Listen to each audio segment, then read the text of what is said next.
I was bullied by my sibling, ignored by my parents, and left home at 18. Years later, they contacted me for financial help for my sibling. For years, my parents disregarded my elder sibling's harsh bullying, so I moved out at the age of 18. 6 years later, they wanted us to reconcile.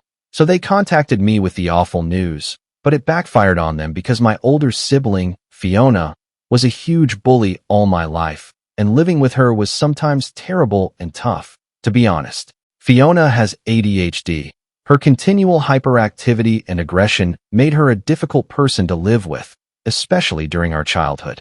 Fiona was 5 years old when I was born, and her reaction to my presence was anything but welcome. She was always uncomfortable with the attention I received from our parents. It's not uncommon for older siblings to feel jealous or displaced by a new baby, but Fiona's emotions were very strong.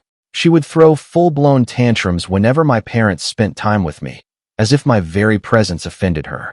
All I remember from my youth is my sibling snatching all of my toys.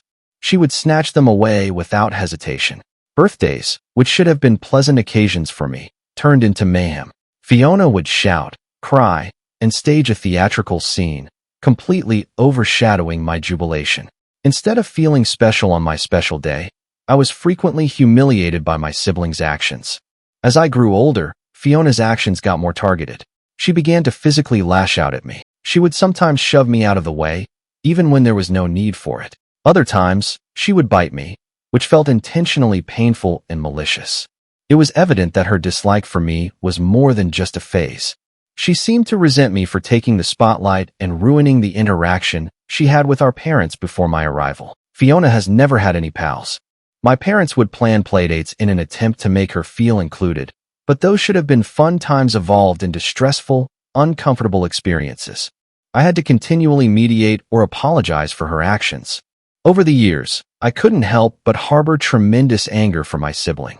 I couldn't understand why she didn't behave like other people or why she couldn't manage her emotions. She also didn't seem to like me much and would frequently pick conflicts with me. Living with her was confusing and upsetting. I wished for a sibling who would protect me, not one who continuously tortured me or made me feel unwanted. What made things worse was my parents' lack of concern for me. They adored Fiona, and it seemed like they were completely unaware of how her bullying was impacting me. Every time I tried to express my emotions or explain how much her behavior upset me, they dismissed it. They'd explained to me that Fiona was a special kid who required my understanding and patience at all times. Even though I was younger than her, I was expected to satisfy her demands and moods, even if it meant sacrificing my own happiness. I remember when I turned 13, I spent days urging my parents to make it a memorable trip for just the three of us. After much appealing and arguing, they finally reached an agreement. The plan was set. Fiona would spend 3 days with our grandparents, and I would finally get my moment. But when Fiona found out, she had a major rage, crying uncontrollably for hours, cursing, throwing things, and even getting in my face, screaming threats that she would kill me for attempting to take our parents away from her. To be honest, seeing her rage focused at me was horrifying and overpowering. Instead of sticking up for me, my parents started begging me to let Fiona join us. They tried to argue with me, explaining that it was the only way to calm her down. I resisted at first, knowing deep down that if she came, my fantasy trip would be shattered. But with Fiona raving furiously and my parents desperate, I felt forced to give in. Once again, her actions determined the outcome, and I was forced to accommodate her. As I had anticipated, bringing Fiona turned the vacation into another fiasco. From the moment we arrived at Disneyland, she refused to enjoy anything like other children. She refused to sit on any of the rides and remained close to my mother the entire time. She was continually complaining about being overwhelmed by the throng and how much she disliked everything. Her shouts and cries immediately became the focus of everyone's attention, drowning out the joy I'd been building up for weeks. Within 2 hours, Fiona was pleading with my parents to take us back to the hotel, severely ruining what should have been a perfect day. In the end, my parents had to split up to make the situation more manageable. My mother drove Fiona back to the hotel, and my father stayed with me so I could try to salvage what was left of the day. While I appreciated my father's efforts, the overall experience felt tainted. My birthday was not the pleasant and carefree event I had hoped for, as Fiona's wants and tantrums took precedence once more. I know my parents did their best with the cards they were handed, but it was brutally clear that my siblings' needs and priorities always came first. Fiona wanted their attention at all times, and no matter what I did, I was always relegated to the background. While they believed they were doing the right thing by helping Fiona, it frequently left me feeling invisible, as if my needs and feelings were insignificant in comparison to hers. By the time I turned 17, I had had enough of my siblings' incessant bullying and my parents' constant ignorance. I began fantasizing of freedom, of finally enjoying a life unencumbered by my siblings' needs or my parents' demands. I started applying to colleges, focusing on those far away from home. When my parents learned about my plans, they were furious. They did not understand, or perhaps refused to see, why I felt compelled to leave. They persuaded and virtually begged me to remain in our hometown. They argued that Fiona needed me, that I was her sibling, and that it was my job to be there for her. I argued back, emphasizing that I didn't care about Fiona and would continue to apply to remote institutions regardless of how they felt. My parents revealed the actual reason they wanted me to stay, their retirement plan. They intended to travel and enjoy their life while expecting me to bear full responsibility for Fiona. They informed me about how they had been sacrificing their lives for years, waiting for my time to stand forward. First and foremost, I had never been consulted about my parents' long-term plans, and I had never given them any reason to assume I would be willing to accept care for my sibling.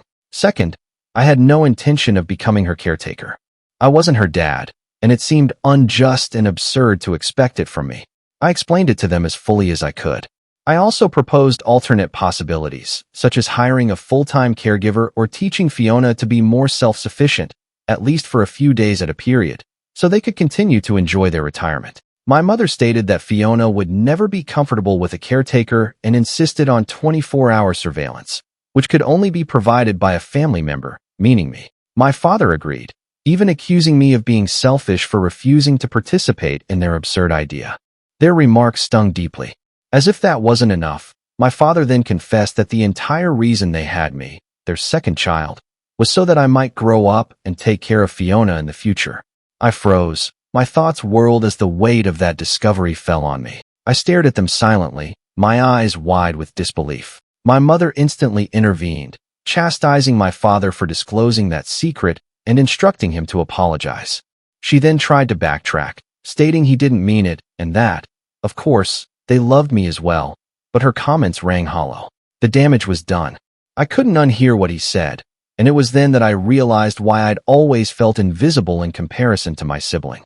The fact that my existence had been portrayed as a solution to Fiona's care, rather than as my own person with my own goals, was upsetting. My mother insisted that Fiona needed care and that, as a member of the family, I had a responsibility to her. She even argued that attending college far away would not benefit my life in any way, and that staying in our community was a better alternative. Living at home, she reasoned, would save me money on rent and other bills.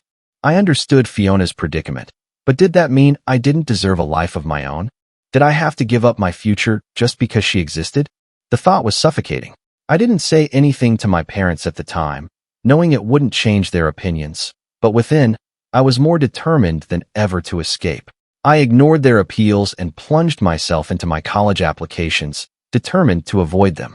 It wasn't easy, but I worked tirelessly, and my efforts eventually paid off. I eventually got into a decent enough college to make the effort worthwhile. Obviously, when I told my parents, they were outraged.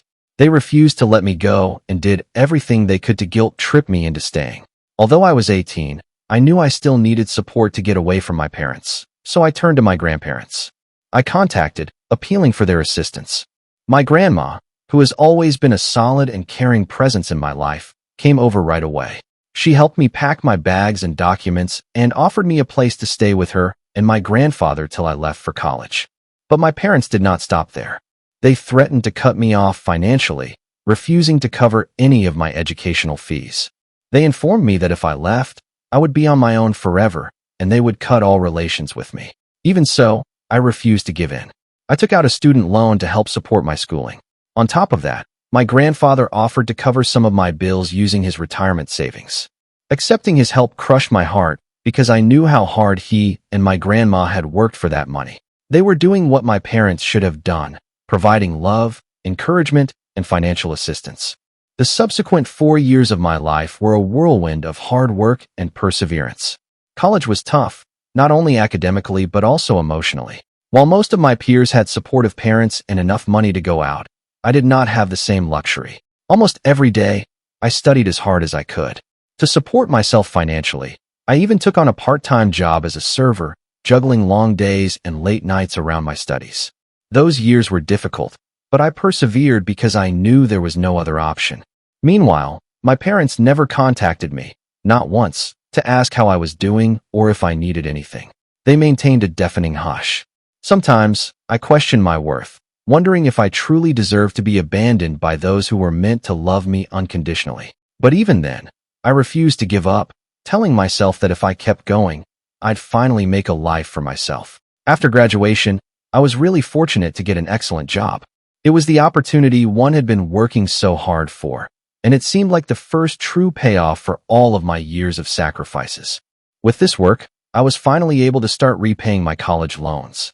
More importantly, I began repaying the money my grandfather had given me to help when my parents refused. He never wanted me to repay him. It was a gift of love, not a loan, but it meant a lot to me to lessen his burden and demonstrate that his trust in me was not misplaced. I maintain a close, loving relationship with my grandparents. Whenever possible, I arrange for them to pay me a visit and express my gratitude for everything they've done for me. This year, I started hearing alarming things about my sibling from my grandparents. Fiona's behavior appears to have worsened with time, and now that I am no longer her target, she has turned her bullying on others. She just began bullying the neighborhood youngsters.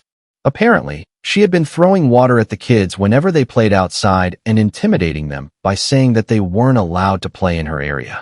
Unsurprisingly, the kids' parents were concerned and complained to my parents several times, urging them to address Fiona's actions and keep her away from their children. However, as usual, my parents did not take appropriate action. They expected Fiona would eventually become bored and leave the youngsters alone. However, Fiona maintained her shenanigans, and the situation erupted when one of the parents, fed up with her relentless bullying, contacted the cops. When the cops arrived, they noticed Fiona throwing water at one of the children and screamed at her to flee for her life. Fiona was immediately detained for allegedly harassing minors. My parents objected, but the police chastised them as well for failing to keep Fiona under control. While this news has stunned some members of the family, it does not surprise me at all. I'd witnessed her unrestrained conduct for years, knowing full well that my parents were more interested in creating excuses for her than holding her accountable. Nonetheless, the fact that my sibling was now in legal jeopardy was a stark reminder of how disturbing her behavior had become. My parents ended up bailing her out, but Fiona is now facing a court date this week. I received a call from my parents that caught me off guard. After 6 years of silence, seeing their phone number on my phone seemed weird. My father told me that he and my mother were at their wits' end dealing with my sibling. He claimed they wanted to reconcile with me, that they had missed me for years but had been too furious and stubborn about my decision to leave for college to contact me. It seemed as if he was attempting to rewrite the story, wiping away years of pain and abandonment with a half-hearted apology. I could tell he and Mom had called me for something, so I told them to spit it out. That's when Dad indicated that, with my siblings approaching court appearance, they were finally seeing the truth, that perhaps I had been correct all along about my sibling. My father admitted, hesitantly, that my sibling was a bully. He claimed that she had gotten worse over the years since I had left and was getting into more serious trouble. Dad informed me how he and Mom had talked and that he now felt sorry for what I had been through.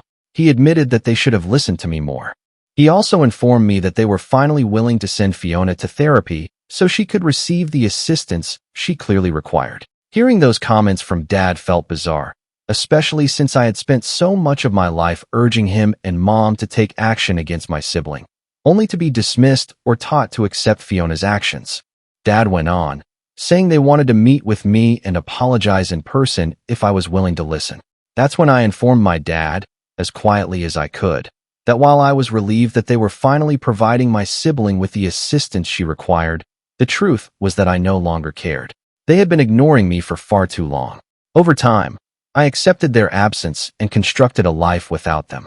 I wasn't willing to reconcile with them just now. My father then tried to get me to reconsider. Am I an AITA if I don't reconcile with my family, especially given how they've treated me for years? Update 1. I want to clarify a few points because I can't respond to everyone in the comments. No, my sibling was never bullied. She attended a special school developed for children with similar disabilities, and it was a tiny, closely regulated environment. The school only accepted a small number of special needs kids who were closely monitored during the day. Her instructors were wonderful and provided good care for her, and my parents were constantly active in her life, checking in on her on a daily basis. There's no way my sibling was bullied at school and took out her frustration on me. The truth is that her troubles were never caused by outside influences. They were caused by how she was allowed to behave at home. My parents tolerated her frequent mistreatment of me. If she bit me, slapped me, or shoved me, she would face no consequences. Meanwhile, I was always expected to console Fiona or be more sympathetic of her actions. As for why Fiona was never sent to therapy, the simple reality is that it has always been too expensive for my parents to consider. Furthermore, my mother has always maintained a possessive attitude about Fiona. She never let her spend much time with anyone else since she believed that only she knew Fiona's needs. As a result, Fiona is too reliant on my mother, who makes all decisions for her. Now that I've read through all of the comments on my post, I understand why my parents are reaching out after all this time. The explanation is obvious. They most likely require my assistance with my sibling's future case. I believe they may want me to provide a character reference for her if that is necessary, or they may be hoping I can help with the lawyer bills because I make a good living, and they are aware of this. After all these years, it cannot simply be about reuniting. It appears to be a desperate attempt to rectify things, especially given Fiona's legal troubles. They need someone to back her up, and I assume they believe I am that person. I am sure they want me to step in and be the good son who helps them clean up their mess, but I am not going to do it. Update 2. For those wondering how my grandparents feel about my parents trying to reconnect with me, they're not delighted. They haven't communicated much to my parents throughout the years, especially since I was kicked out and wanted to go to college. Since then, their relationship has been rocky, and they have generally maintained their distance. My grandparents have only maintained in contact with my parents because they occasionally help out with Fiona, whether it's babysitting or caring for her when my parents need it. My grandparents understand exactly what Fiona is like. They've witnessed her conduct personally, including her bullying, and are dissatisfied in how my parents have handled everything over the years. They've always been supportive of me, but they've never dismissed Fiona's acts. So, with my parents now wishing to make amends and reconnect with me, my grandparents have made it obvious that they understand my reluctance. They have asked me to be cautious.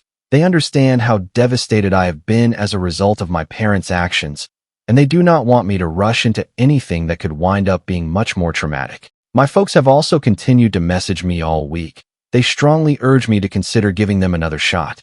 They keep saying how much they regret the way things have been between us and how they've recognized they made mistakes. As a result, I'm torn. Update 3. My concerns regarding my parents were correct. Today, after weeks of asking, I finally consented to a video conversation with them. It had been a long time since we'd seen each other, and I was feeling a range of emotions building up to the call. When I finally saw them on TV, I couldn't help but note how different they appeared. They were considerably older than I remembered, tired and worn out. It crushed my heart to see them like that. Despite the emotions churning inside me, I attempted to remain calm. We chatted about their lives, how things had gone for them, and I told them a little bit about my business. We talked about my grandparents and caught up on family news.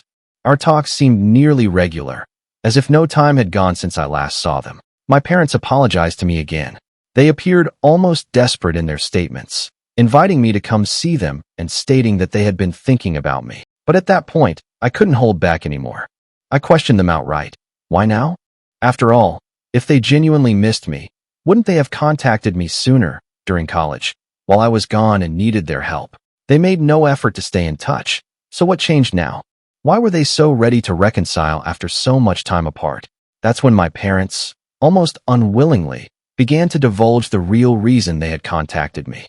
They claimed that they were in severe need of financial assistance to care for my sibling, Fiona.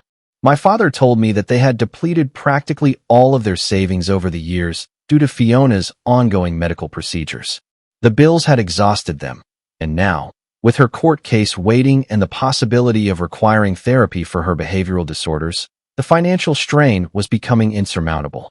My father finally begged me, almost pleadingly, if I could start sending them money every month because I was doing so well in life. My mother soon stepped in, emphasizing that the money would only be used for Fiona and nothing else.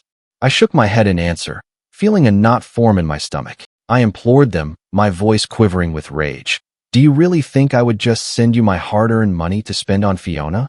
I was straining to contain my rage. No matter how much you needed, how could I possibly assist you with her? She was the one who bullied me for years. She's the one that made my life miserable. She's the one who destroyed every birthday party I've ever had. My voice cracked as I continued. She is the one who has never shown any sympathy or concern for me. So why should I aid her now?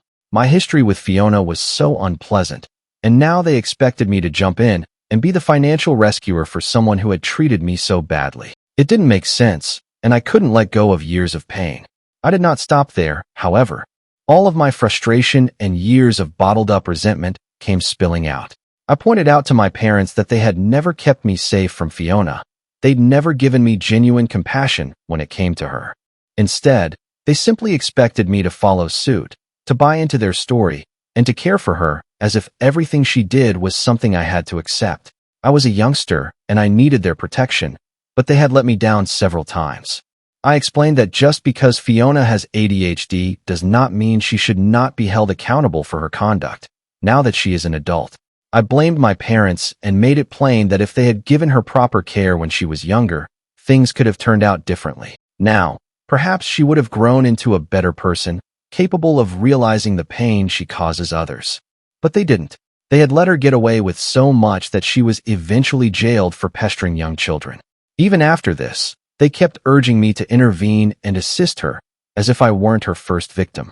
My parents attempted to argue back, but I informed them that while I appreciated their apologies, it did not mean I would simply forgive and forget everything that had happened. My parents backed down after hearing this. They told me that regardless of whether I could help them financially, they wanted to keep working on our relationship. Mom informed me that she and Dad regretted they had made other decisions back then, but because they couldn't erase the past, they wanted to be there for me in whatever way they could going forward. On the one hand, I applauded their eagerness to move forward, but on the other, I wasn't sure I was ready to let go of all the sorrow I'd been carrying for so long. I asked for some time to think. Update 4. I apologize for the month-long gap between updates. My sibling has been compelled to attend court-mandated counseling, which I believe is a step in the right way. My parents also had to pay a significant fine as a result of Fiona's harassment of those children. I honestly expected my sibling's punishment would be harsher, but I guess the judge was lenient because this was Fiona's first formal crime. In addition, some of the children's parents have filed a restraining order against my sibling.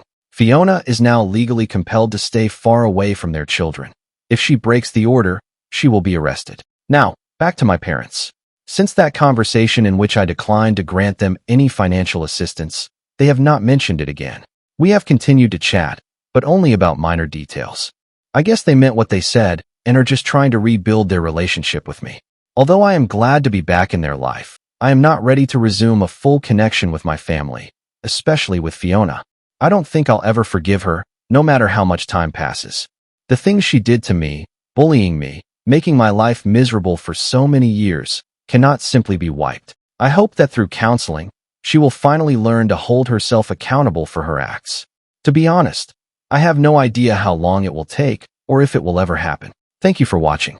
If you haven't subscribed yet, please do so and hit the notification bell to stay updated with more shocking real-life stories happening around you.